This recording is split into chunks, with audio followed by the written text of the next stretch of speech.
Hello friends, diploma mechanical e learning ચેનલમાં આપનું સ્વાગત છે. આપણે જોઈ રહ્યા છે design of machine element subject. એની અંદર ટોપિક જોઈ રહ્યા છે lever. Design of machine element તમારે ફિફ્થ સેમની અંદર ઓલ્ડ સિલેબસની અંદર આવતો હતો અને ન્યૂ સિલેબસની અંદર તમારે સિક્સ સેમિસ્ટરની અંદર આવે છે. તો ટોપિક જોઈ રહ્યા છે આપણે લીવર. ઓકે, સો ઓલરેડી એક ન્યુમેરિકલ સોલ્વ કર્યો હતો જેની અંદર આપણે ફોર્મ્યુલાઝ જોઈ હતી.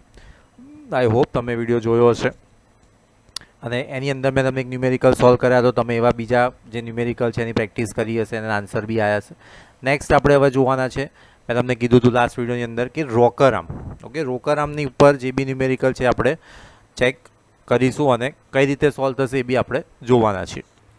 સો rocker arm, okay, lever is use to lift the load of 3 Newton acting at the end of short arm of the lever. The length of short arm is this and the long arm is this.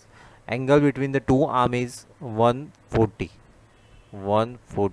Degree. Okay, stresses તમને આપી દીધો છે sigma બી અને H આપી દીધો છે. H is equal to 2.5 into B. Okay, તો આપણે જે ન્યુમેરિકલ છે સોલ્વ કરવાનું છે, તમારે શું ફાઇન્ડ કરવાનું છે? ડાયમેન્શન ઓફ ધ લીવરના ડાયમેન્શન. ઓકે, સો કઈ રીતે ફાઇન્ડ કરીશું? પહેલાં તો ગિવન ડેટા લિસ્ટ આઉટ કરી દઈએ. સો ડબલ્યુની વેલ્યુ લખી, એના પછી આપણે બે જે આર્મ આપ્યા છે, લેન્થ ઓફ શોર્ટ આર્મ અને length of long arm. Okay, તો આપણે શોર્ટ અને લેન્થ અને કોને કહીશું? તો લોંગરને આપણે L1 અને શોર્ટરને L2. સો L1 છે તમારું, લોંગર છે કેટલું છે? 200 mm. L2 છે તમારું શોર્ટર, સો શોર્ટર છે તમારું 150. ઓકે, એના પછી થીટા આપ્યો છે તમને 140 ડિગ્રી. એના પછી સિગ્મા બી આપી દીધો છે 80 ન્યૂટન પર mm સ્ક્વેર અને એચ ઇઝ ઇક્વલ ટુ આપ્યું છે 2.5 બી. હવે સ્ટુડન્ટ, જો તમે રકમ શાંતિથી સમજ્યા હશો તો તમારે શું શોધવાનું છે? ખાલી ડાયમેન્શન જ શોધવાના છે. તમારે પિન ડાયામીટર શોધવાનો નથી. એટલા માટે તમને અહીંયા ટાઉ કે બેરિંગ પ્રેશર આપ્યા નથી. ઓકે, સો જો બેરિંગ પ્રેશર અને ટાઉ આપ્યા તો તમારે પિન ડાયામીટર બી શોધવાનો છે. લાસ્ટમાં આપણે જોયો તો. ઓકે, હવે ખાલી તમે સમજી લો કે થીટાનું શું કરવાનું થાય. જો એ ક્યારે કામ લાગશે? તમે જો ફોર્મ્યુલા ક્લિયર કર્યા હશે તો તમને તરત ખબર પડી ગઈ છે કે મારે સ્ટેપ નંબર 1ની બી જરૂર નથી આ ન્યુમેરિકલની અંદર, સ્ટેપ નંબર 2ની બી જરૂર નથી, સ્ટેપ નંબર 3ની બી જરૂર નથી. જો ડિઝાઇન ઓફ ફલ્ક્રમ પિન કીધી હોય તો સ્ટેપ નંબર 1, 2, 3 ત્રણેય વસ્તુ ફોલો કરવી પડે. પણ ડિઝાઇન ખાલી તમને ડાયમેન્શન પૂછ્યા છે તો ખાલી સ્ટેપ નંબર 4 પરથી જ આન્સર આવી જશે. ક્લિયર? પણ માની લો ડિઝાઇન ઓફ પિન પૂછી હોય તો તમારે જે થીટાની વેલ્યુ આપી હતી તો અહીંયા તમારે થીટા મૂકવાનું. ઓકે, તો થીટા બરાબર શું મૂકવાનું? 140? ના, 140 નહીં મૂકવાનું.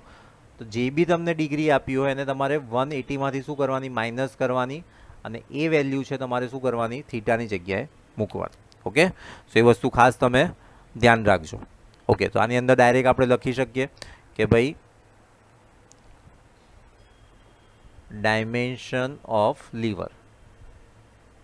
ઓકે, લીવરના ડાયમેન્શન. તો આપણે શું શોધવાનું છે? Bending moment. Okay, so bending moment મેં તમને એ વખતે સમજાવ્યું હતું. આઈધર તમે ક્યાં ગયું પી ઇન્ટુ L1 લઈ શકો ઓર આઈધર ડબલ્યુ ઇન્ટુ L2 લઈ શકો. તો આપણી જોડે શું અવેલેબલ છે? ડબલ્યુ અવેલેબલ છે. તો ડબલ્યુ ઇન્ટુ શું કરીશું આપણે? L2. કોઈ બી લઈ શકો તમે, બરાબર. બુકની અંદર પી ઇન્ટુ L1 આપ્યું છે તો એ બી સાચું છે, ડબલ્યુ ઇન્ટુ L2 કરશો તો બી સાચું છે. સો ડબલ્યુ બરાબર કેટલું છે તમારું? 3000 ઇન્ટુ L2 કેટલું છે તમારું?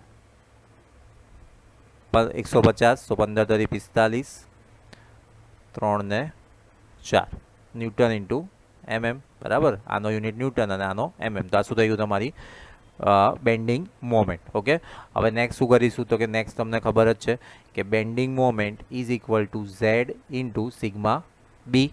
સો 45,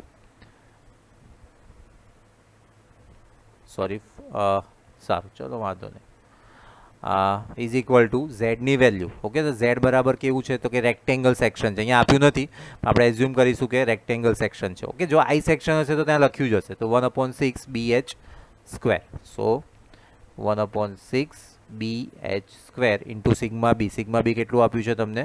80 ન્યૂટન પર mm square. H is equal two શું છે? 2.5 બી. તો એચની જગ્યાએ શું મૂકી શકીએ? 2.5 B. Okay, so 4,50,000 is equal to 1/6 બીને આપણે એઝ ઇટ ઇઝ રાખીએ. એચની જગ્યાએ શું મૂકવાનું છે? 2.5 બી.